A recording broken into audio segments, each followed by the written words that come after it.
Hanspeter Kriesi from European University in Florence, Institute in Florence, and also LCSR HEC. And he will give a talk titled "Is There a Crisis of Democracy in Europe?" And the format is as follows.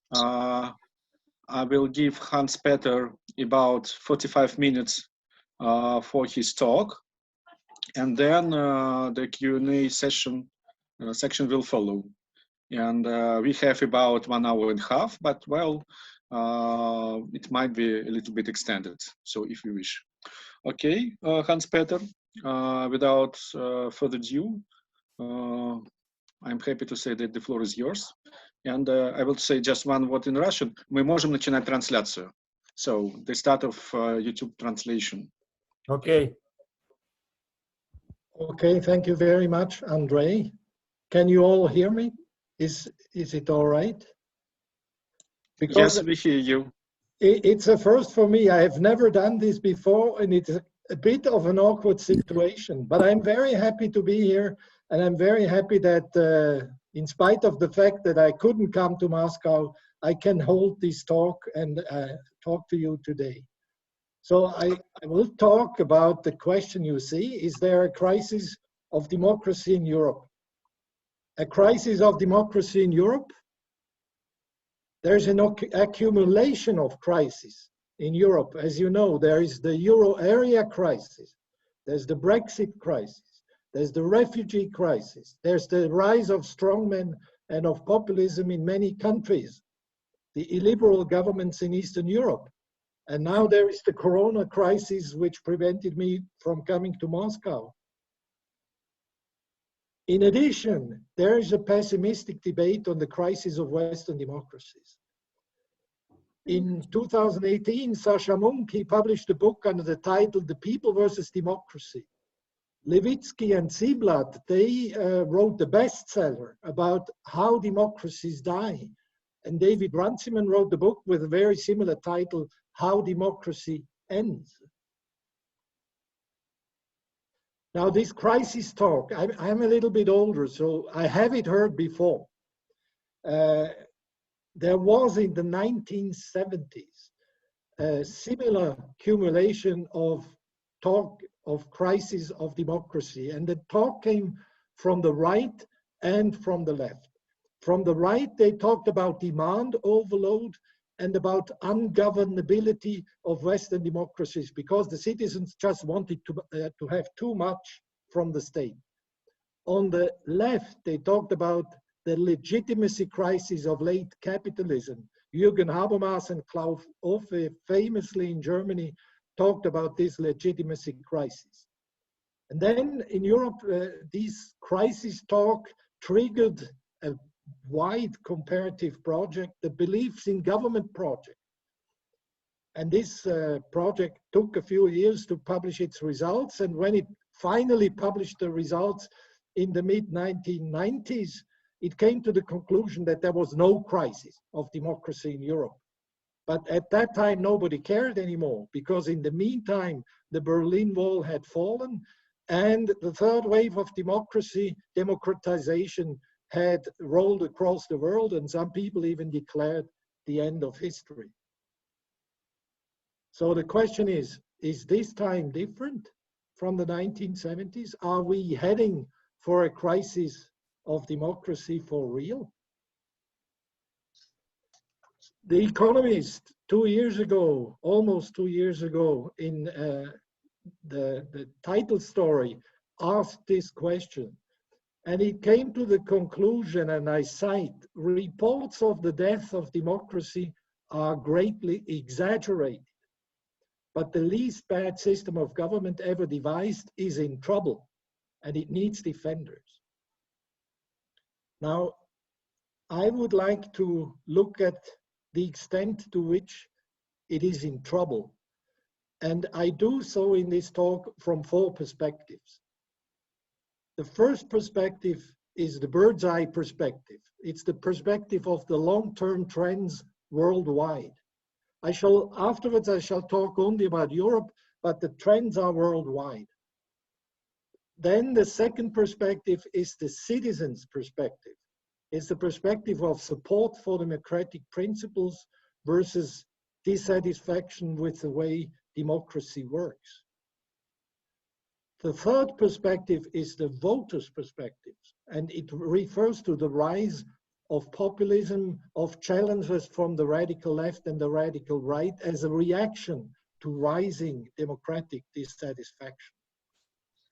And finally, I turn to the elite's perspective, to the question what happens when populists are in power. And you will see that I think this is the real danger for democracy today. Now, first, the bird's eye perspective, the centennial trends. And I rely for this on a paper of people you know, Brunkert, Kriesi, and Welzel, who used VDEM data for showing the centennial trends of comprehensive democracy and its participatory, liberal, and electoral components. And I want to show you just this graph, which summarizes the data. You see the centennial trends, they go up. They go up until the early 2000s, where they reach a plateau, a climax, and then they slightly decline towards 2015. The data ended 2016. The decline is small. I would say the overall development is an expansion of democracy across the world with a slight decline. And this decline, I think, concerns less Europe than other parts of the world. But this picture is rather optimistic. Now the citizens' perspective.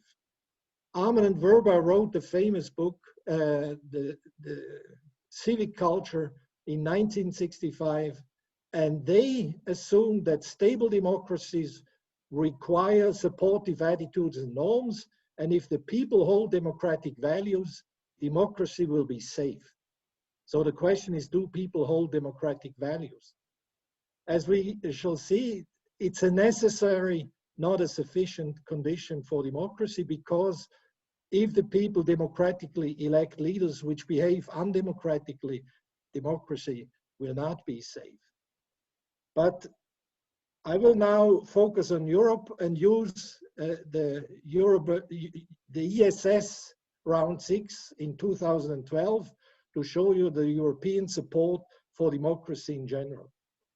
In 2012, we had very differentiated questions, but they essentially give the same results as a very simple question.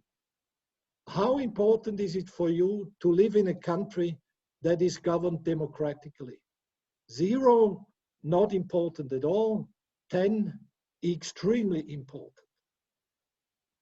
And I will show you the results, the average support for what I think are democratic principles in 5 European regions: the Nordic countries, continental Europe, Southern Europe, Central and Eastern Europe, and what I call hybrid democracies: Russia, Ukraine, and Kosovo. Here you have the average support. 10 is extremely important. So all the averages are far beyond the midpoint, and in Northern Europe, they reach close to the maximum. I interpret these results as all across Europe, people support democratic principles. They do so most in the Nordic countries, but they also do so to a large extent in what I call hybrid democracies. It is very different with the evaluation of the really existing democracy. Here again, a very simple indicator. How satisfied are you with the way democracy works in your country? 0, extremely dissatisfied. 10, extremely satisfied. And I also calculate the discrepancy between the average satisfaction and average support. So average support is the average expectation, and satisfaction typically falls short of expectations, so the discrepancy is likely to be negative. Here you have the results. The first column is again the importance column, then the average satisfaction and the average discrepancy. You see, even among the Nordics, there is room for improvement. Even the Nordics are not getting the quality of democracy which they actually expect. It's much worse elsewhere. In hybrid democracies, the satisfaction is the lowest, so you can say that people, if they get bad quality democracy, they know it. And it is also very interesting to see that the difference, the discrepancy, is largest in Southern Europe. The Southern Europeans are particularly dissatisfied relative to the expectations they have with respect to democracy. Now, where does this dissatisfaction come from? Arguably, this is my general answer, it is a result of a crisis of representation. But this crisis has two versions. And the first version is the version of Northwestern Europe. It's a representation deficit of the parties, the mainstream parties, with respect to new demands of the citizens.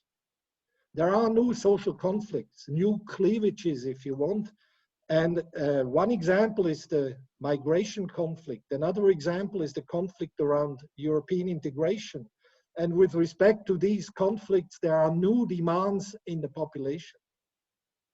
Now, these demands are not necessarily met by the supply by the established parties. The established parties lack responsiveness as a result of their increasing remoteness from the citizens, of their convergence, and also as a result of their internal divisions.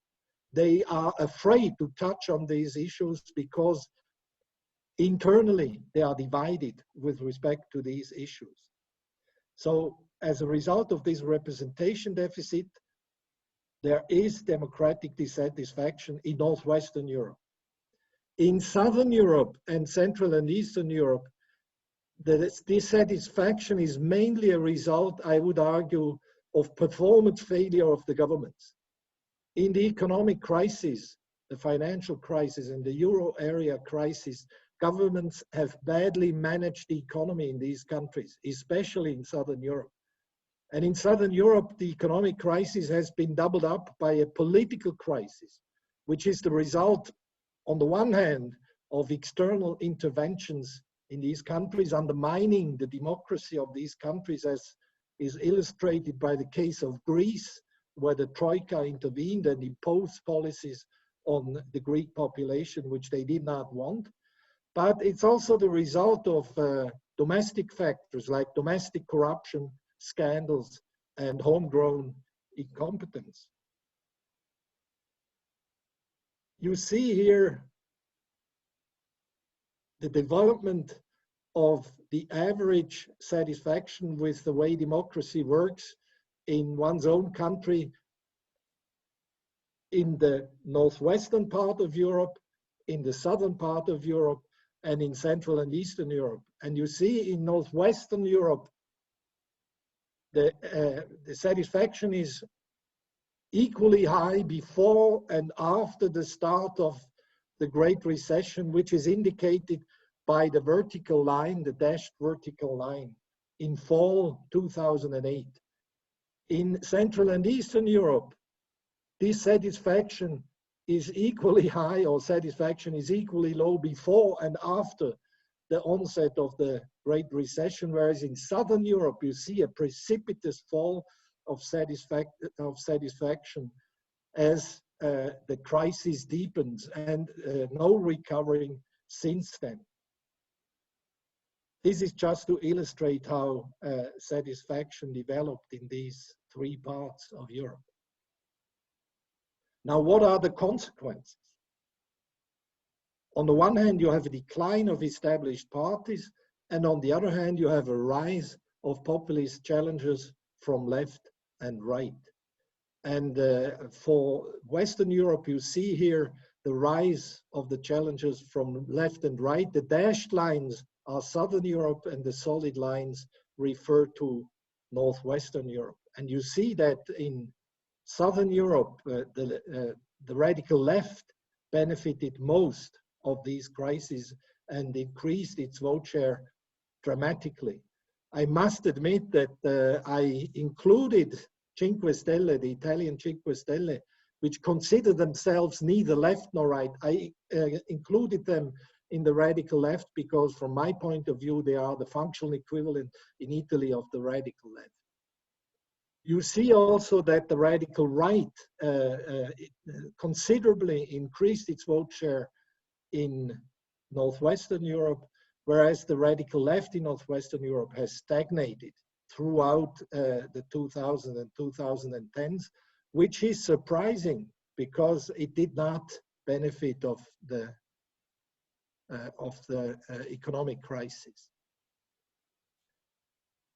Now, it is important to keep in mind that these new populist parties have success because of a double logic. They articulate and reinforce this political dissatisfaction with the way democracy works. Actually, they criticize the elites, they praise the virtuous people, and they think that the elites have betrayed the virtuous people, and they claim to return democratic sovereignty to the people. This is their thin ideology of populism. On the other hand, however, these parties also articulate and reinforce substantive concerns. So they mobilize social conflicts and they rely on what has been called a host ideology, which is either nationalism for the radical right or some kind of renewed class ideology for the radical left. The radical right is opposed to immigration. It is opposed to European integration.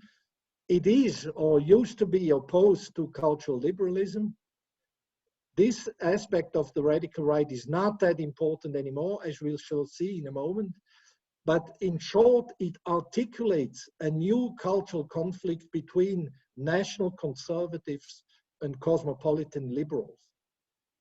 The radical left, on the other hand, supports immigration. It is in favor of a multicultural society. It supports cultural liberalism, but it also opposes the rising inequality.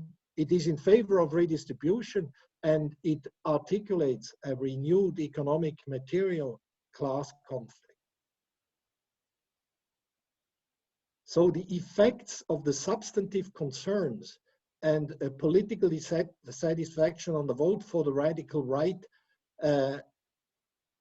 they are both contributing to the success of these parties, but they do so in different ways. On the one hand, the effect of the substantive concerns have not changed over time. This effect is durable. It is a structuring effect of the underlying social conflict of the radical vote. On the other hand, the effect of political dissatisfaction is variable over time and depends on the political dynamics. The effect is reduced if these radical parties join the government in Western Europe. I want to show this in two graphs. This first graph shows you the effect of the most important substantive concerns and of political dissatisfaction on the radical right and the radical left vote. You see that for the radical right, anti-immigration is by far the most important substantive concern. Its maximum effect is about 40%. So those who are against, very much against immigration, are about 40% more likely to vote for the radical right than those who are very much in favor of immigration. The other substantive effects are somewhat less important for the radical right. It's against Europe, but cultural liberalism, you see, is virtually insignificant for the vote for the radical right today. And pro-redistribution doesn't do much either. On the radical left, you see the most important substantive concern is redistribution, while the radical left is also Eurosceptic, and it is very much pro-immigration and to some extent also culturally liberal. In addition to these substantive concerns, you see political dissatisfaction has a very strong effect on the vote for these parties. For the radical left, it's even the biggest effect. And for the radical right, it's equally big as for the radical left, but less important than the opposition to immigration. But here you see that the double logic plays. Both effects are important. Now, if these parties get into government, what happens? You see here the effects of the most important substantive concerns and of political dissatisfaction for cases where these parties are in government and where they are in opposition. Now, looking at the most important substantive concerns, you see that once they are in government, the gray points, the effects are not smaller than when they are in opposition. Actually, they are even slightly or even clearly bigger than when they are in opposition. On the other hand, political dissatisfaction is much less important for the vote for these parties once they are in government. For the radical right, it's only slightly positive, and for the radical left, it's even negative. So voters of radical left parties that have become governing parties are actually more satisfied with the way democracy works than voters of other parties, let's say mainstream parties. What does that mean? On the one hand, even if the radical challengers become established parties, their voters still choose them for substantive concerns. The substantive concerns remain equally important if they join the government. But these voters will become more moderate, and probably the parties too, once they become governing parties or established parties. Now, this is a story of Western Europe, and I will come back to the story most likely in other parts of Europe.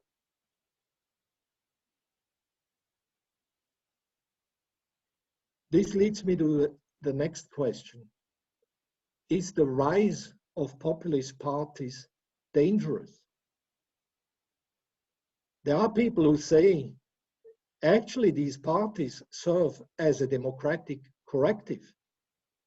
And Margaret Canoven has written many years ago that the populists' aim is actually to cash in democracy's promise of power to the people. And populists think of themselves as the best Democrats. They are challenging the elite that has betrayed the people, and they are trying to restore the sovereignty of the people. And actually what they do, they expand the political agenda and debate. They put key societal conflicts on the agenda of democratic politics that have been avoided by the mainstream parties in the past. They increase the options for elections. Angela Merkel used to say there is no other alternative. And now with the AfD, there is an alternative in Germany for conservative voters on the right of the CDU, CSU. And they increase electoral participation. They bring back to democratic politics groups that have been left unrepresented by the mainstream parties. Now, finally, I turn to the elite perspective and to the question, what happens if populists are in government? For this question, it is important to know that the populist leaders have a project of political renewal that implies an illiberal vision of democracy. Populists have little regard for liberal checks and balances. They have little regard for pluralism. They consider the people as an organic whole with one opinion, and they, as the spokespersons of the people, they know what the people want. So they don't need pluralist party systems, and they don't need deliberation because they already know what the people want, so you don't have to discuss politics, and opponents, political opponents, are irrelevant. So they pose a danger to democracy. But it is important to consider not only the populist leaders themselves, but also the constraints they encounter in democracies once they are in power and try to impose their project of political renewal. And I would like to review some of these constraints. First of all, institutional constraints, checks and balances. And importantly, the electoral system. This is something that is often forgotten, but proportional electoral systems in general don't give power undivided to one single party. In general, no party ends up with a majority of the seats, so parties have to make coalition governments. And coalition governments, in coalition governments, they have to make concessions to coalition partners. And that is something even a populist party that wants to join the government has to do. Second, there is the partisan constraint. Levitsky and Ziblatt think that parties are the ultimate gatekeepers. They enforce the norms of democracy in the elite. But they make a distinction that comes from Juan Linz between loyalists, semi-loyalists, and disloyal opposition. And for them, the semi-loyalists are the crucial group because these people tend to condone, look away, or even justify the behavior of populist leaders, especially if they come from their own party. And their prime example are the Republican Party in the United States. And in Europe, we have the European People's Party, which condones and even justifies the behavior of somebody like Viktor Orban. So these are examples of what they would call semi-loyal Democrats. On the other hand, we have the ANC as a counterexample in South Africa, which has replaced a would-be autocratic leader, Jacob Zuma, with a liberal Democrat, Cyril Ramaphosa. So it's not a foregone conclusion that given parties prove to be semi-loyalists and condone their autocratic leaders. There are international constraints, external leverage and linkage, and we have seen these constraints operating at the moment when countries wanted to join the European Union. They had to take over the acquis communautaire, the values and institutions of the European Union. However, this external leverage and linkage seems to work much less well once these countries have become members. It's difficult to discipline members of the European Union, as has been illustrated by the Haider affair. You'll remember the Austrian leader of the Freedom Party, and has been illustrated by the cases of Viktor Orban and Jaroslav Kaczynski. There is the constraint of the markets. I put it in Italian, lo spread, because the Italian populist government, the coalition between Cinque Stelle and the Lega, has been disciplined by the spread between the German Bund and the Italian state bonds. The spread meaning the difference in interest rates you have to pay for Italian bonds as compared to German Bund, they became much less euro-critical once the spread started to increase, and they were very much afraid that their budget deficit and debt would become unsupportable. The ultimate constraint in a democracy is democracy's power of self-correction is coming from the voters. The voters can throw the rascals out. They have the possibility to change governments which do not behave according to democratic principles. The question is whether they will do this. And as I already said before, there is no guarantee that voters would be dictators. In a recent paper, Luo and Przeworski are not very optimistic, and they point to cases where voters have voted time and again for would-be autocrats. Hungary, Poland, Turkey, and Russia are examples. But I would insist there are also other examples where voters have voted out of office would-be autocrats. It happened in Armenia, it happened in Malaysia, it happened in the Maldives in 2018, it happened in Slovakia. Zuzana Čaputová won presidential elections against a populist party. In Turkey, it happened in local elections. I mean, the Turks in Istanbul, they had to vote twice because the president didn't accept the outcome of the first vote, but they confirmed in the second vote their choice of a liberal Democrat. In Ukraine, it happened in the presidential elections, and in Hungary last year, it happened in local elections in Budapest. So democracy leaves the door open for a self-correction if autocrats take power. There are regional differences in Europe in this respect. In Northwestern Europe, where the radical right is joining the government, it joins the government mainly in coalitions or exclusively in coalitions. Nowhere it has so far been able to take power undivided.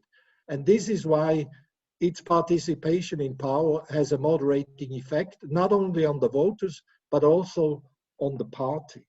And the examples I give here are Switzerland and Norway. There are other examples. In Southern Europe, it's the radical left which joins the government. In Greece, it has been the leading party in government, and in Italy, it has governed together first with the Lega and then now with the left.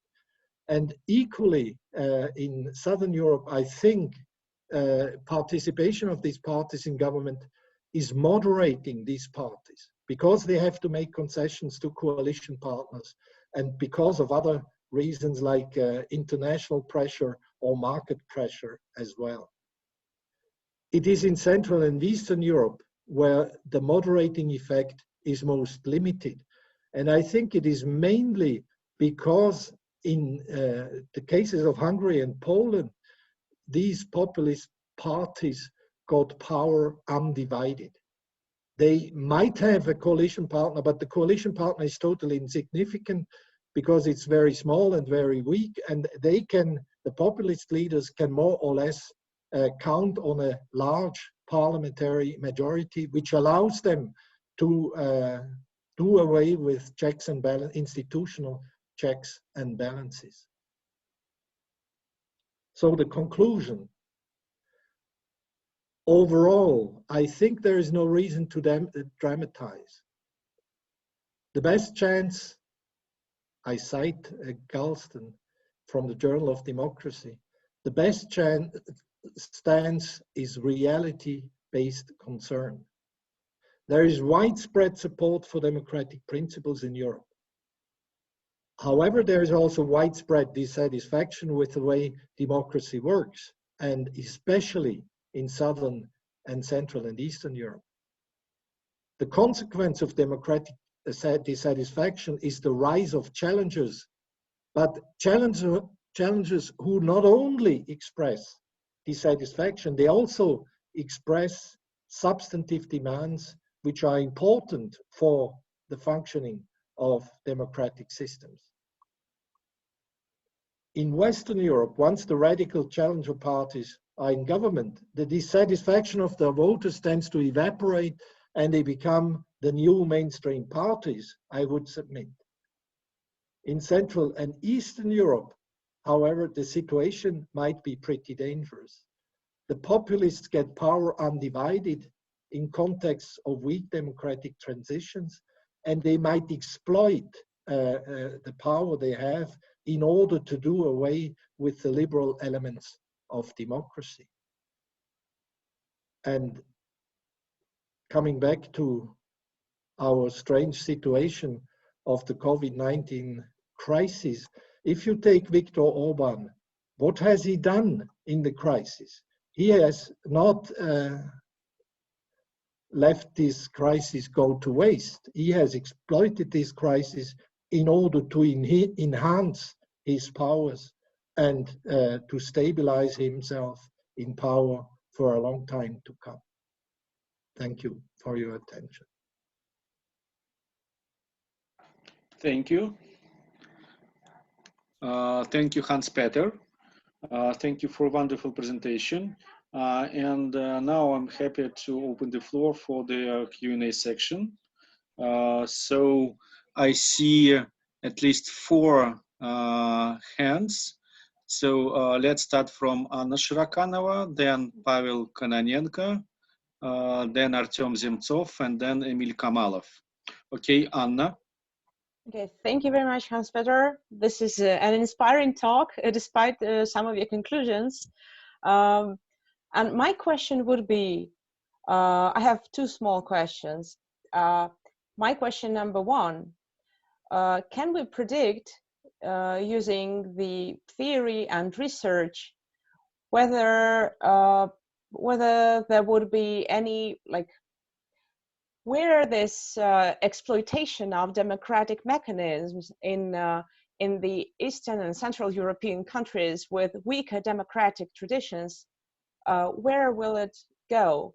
Will it go to stronger democracy due to external leverage, or whether it will, extrapolate to bigger, towards the hybrid democracies, like away from that democratic pressure that where it used to be? And well, my second question is, do you see any predictions what the situation would be in Italy after the crisis will be going over? What kind of political consequences for Italy will the crisis produce? The current one. Thank you. Okay. Andrey, shall I answer immediately? Yes, let's do one by one. I mean, as the Marx brothers said, it's very difficult to make predictions, especially about the future. And you ask me to make predictions.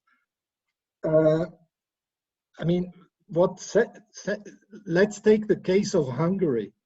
You ask me whether external pressure will be stronger or whether the internal development will go in the direction of a hybrid democracy. And all the signs point in the latter direction. External pressure has been very weak, and among other things, because of the importance of the Fidesz vote for the European People's Party. So the European People's Party, which might have thrown out by external leverage, exercising external leverage, it might have thrown out Fidesz from the European People's Party. It has not done so. So this is a case of semi-loyalists condoning behavior that is in contradiction what this party actually believes. So external pressure has been weak, and there are no signs, for example, for punishment in the framework of cohesion funds.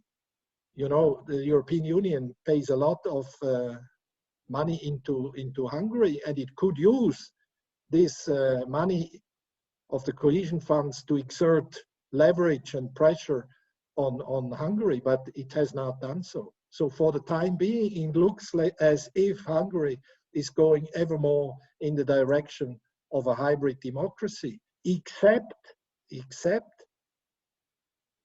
the local elections in Budapest, where the opposition has won.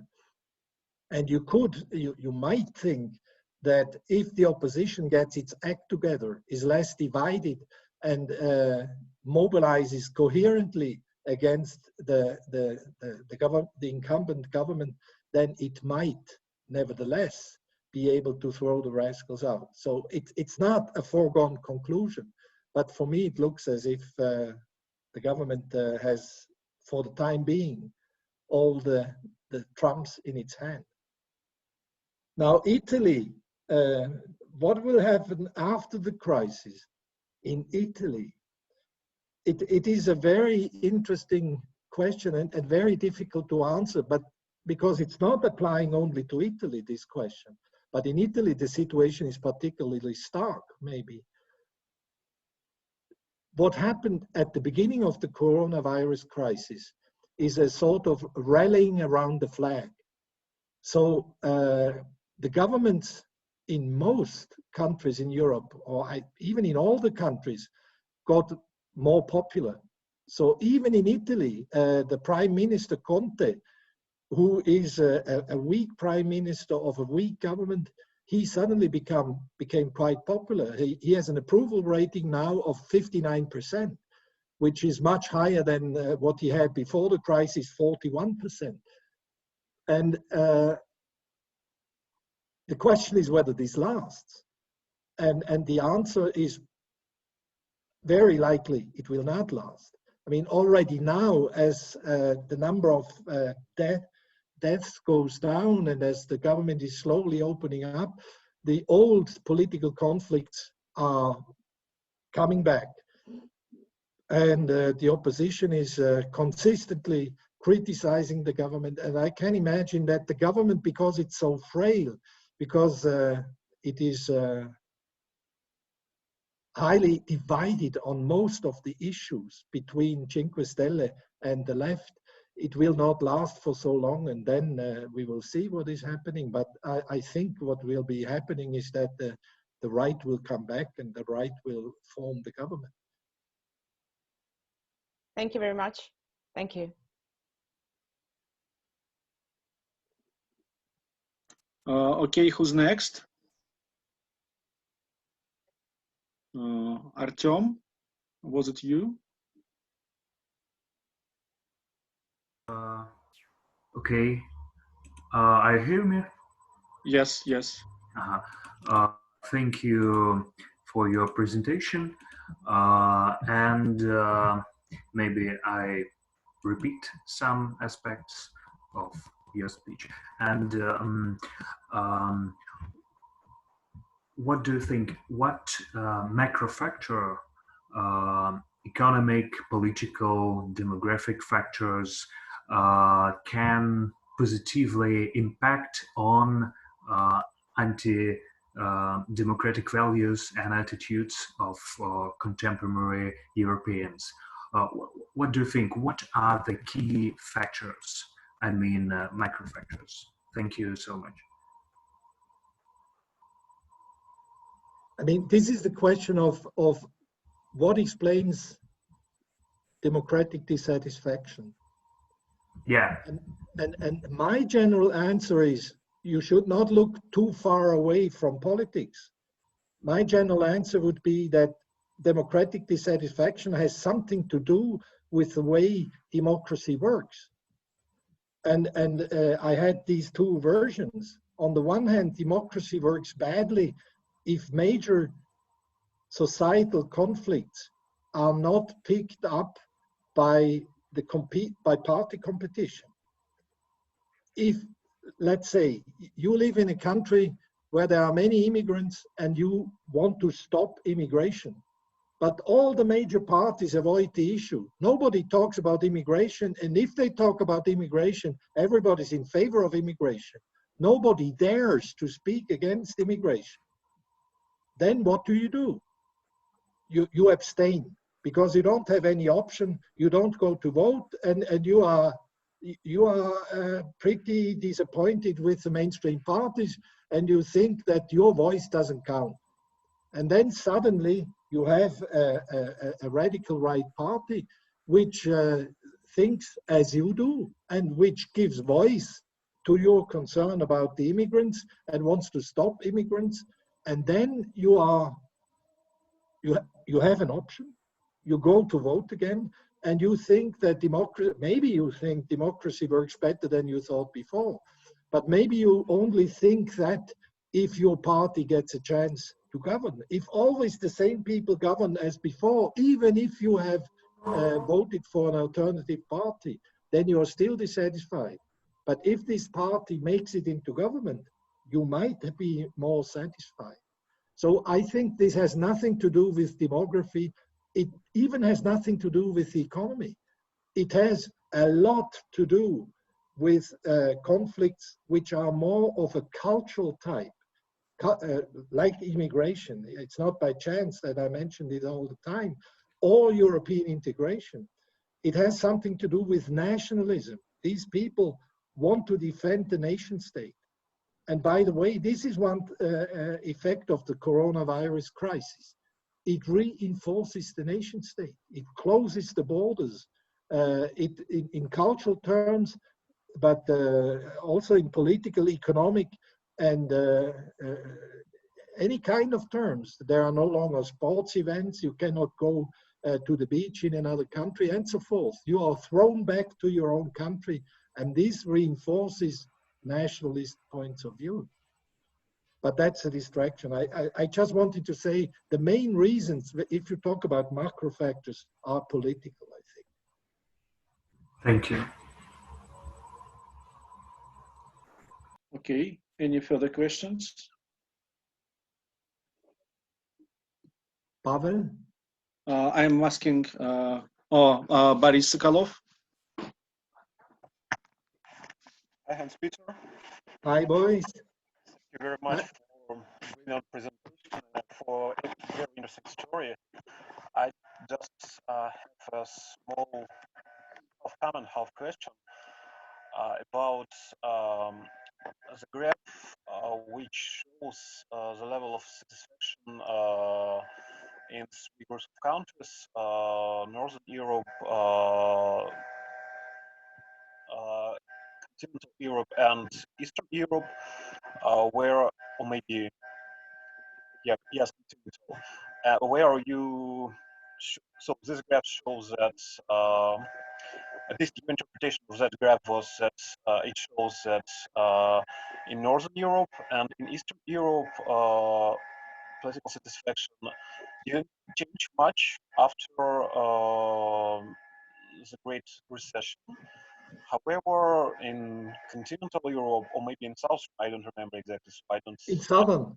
This graph behind my eyes, so sorry for possible mistake, but still, you told that in this group of countries, the situation was different because we can observe radical disruption of political satisfaction. However, my interpretation is a little bit different. In all group of countries, we observe an ascending trend before the Great Recession, and in all group of countries we observe the reverse trend. That is, Boris, I cannot understand you. Can you maybe turn off the video so we can understand you better? okay, can you hear me? Maybe you want to speak closer to your computer. I try. And now, can you hear me? Yes, it's better. Okay, great. Sorry for this inconvenience.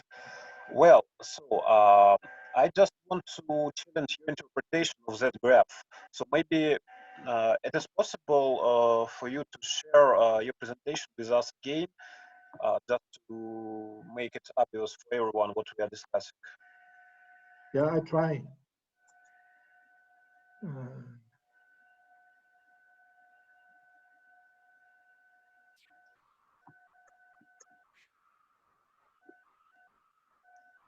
This one.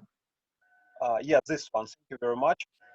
So actually, what we see here is that in all groups of countries, there were a change, negative change in the level of satisfaction, right? But in Southern Europe, we see that this change was really radical, very, very large. But I don't agree that with you that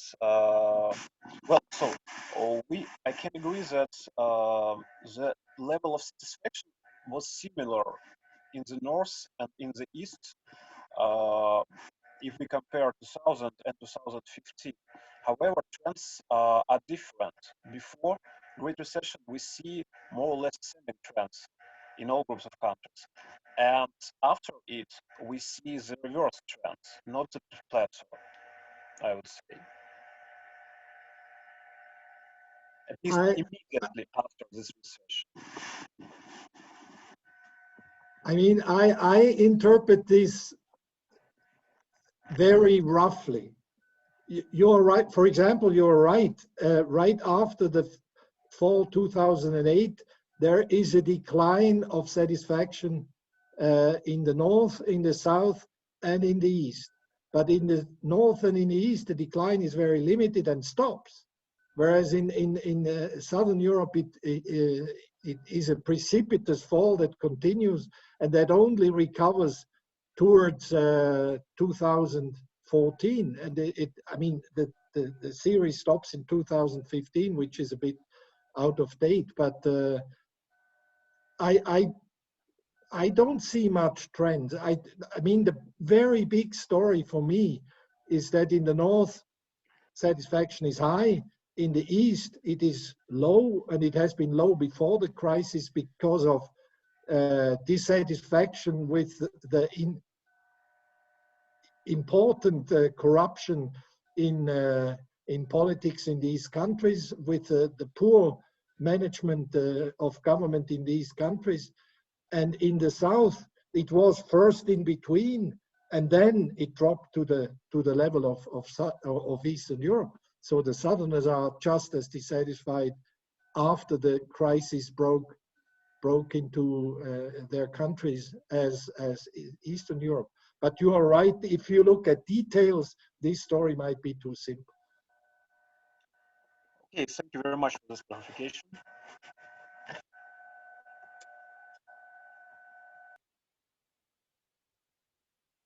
Okay. Other questions? Pavel Kononenko. Thank you, Andrey. Hanspeter, thank you very much for your presentation. Yep, and I have a question about pandemic. Yes. But not about the future, but about the past. I mean, yes. The close past. And do you think that the way most national governments reacted to the pandemic was of this kind? I mean, the speed and the scale, etc., because elites to a certain extent recognized that deficit of responsiveness, as you called it in your presentation. And I mean, they tried to play that they're responsive.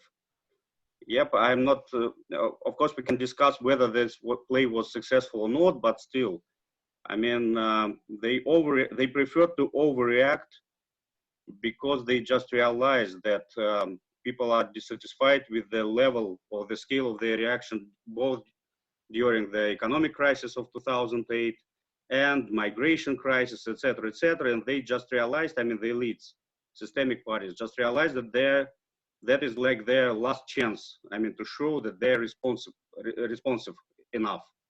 So can we say that nowadays, like that the most national governments, maybe with the exception of Sweden, Russia, Belarus, yeah, that the most national governments are playing that they're populist? Thank you very much. It's an interesting idea, but I mean, I have Italian data. We have done surveys in Italy, and I want to say something first about the popular reaction to the government measures. And the popular reaction is either supportive of the government, or the popular reaction is of the type that they think the government has reacted too late and not sufficient enough. So if there is critique of the government, it goes in the direction the government has not done enough of lockdown. People wanted more of a lockdown, at least in Italy. And they wanted the lockdown to come earlier. So you could say, I think you are right. The government sensed that the people expected from the government something like what the government did. But I think there was also an important role to play for experts. The epidemiologists and what are they called? I mean, these medical experts. And the medical experts showed the governments what would happen if they did not react as they reacted. And you have the example of the British government, Boris Johnson, who first believed experts who said, don't do anything, we will build up herd immunity, and finally that will go and pass. And then suddenly he realized that he would be settled with hundreds of thousands of dead people if he pursued that way. And then he believed suddenly in a different type of experts. Niall Ferguson, who from the Imperial College had this expert report, which then proved to be very influential on the decision making of the government. And he also succumbed to the virus himself. So I think the governments not only were guided by public opinion and responsive to public opinion, but the governments were also guided by scientific expertise, which showed to them that if you don't do anything, you will be in very, very serious trouble. Now, you pointed to, I think you pointed out that Sweden did it differently. But I mean, the jury is still out whether Sweden did it better than other governments. And just one number, in Sweden there are 3 times more deaths than in all the other Scandinavian countries combined. So, and the death rate is still rising in Sweden, whereas in other countries, in Norway, for example, there are virtually no cases anymore today. I think this was different from an economic crisis. It was a crisis of life and death. And in that particular case of life and death, when you have to weigh the number of old people dying against economic stabilization, I think in such a dilemma, the governments all chose for the health situation to improve at the cost of economic difficulties. Now, that was their first reaction. I'm not sure whether the governments will all behave in the same way if there is a second wave, if everybody is now opening up, and if the opening up leads to a second wave of infections and of deaths. I'm not sure whether all governments will react the same as they did before.